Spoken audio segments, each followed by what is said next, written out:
ఒక రైతులకు ఎకరానికి ఒక్క పంటకి ఒక సీజన్కే 15,000 బాకీ పడ్డది ఈ ప్రభుత్వం.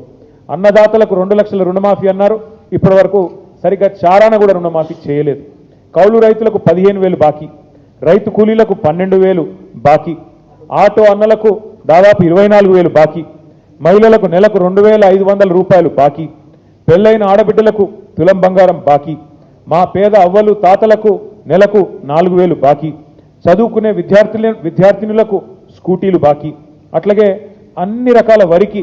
500 రూపాయల బోనస్ బాకీ, అందరికీ అందలేదు 200 యూనిట్ల గృహజ్యోతి చాలామందికి బాకీ, పేదలకు ఇస్తామన్న ఇందిరమ్మ ఇల్లు బాకీ,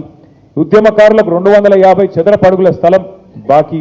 అట్లాగే యువతకు 5 లక్షల విద్యా భరోసా కార్డు బాకీ, 4 కోట్ల మంది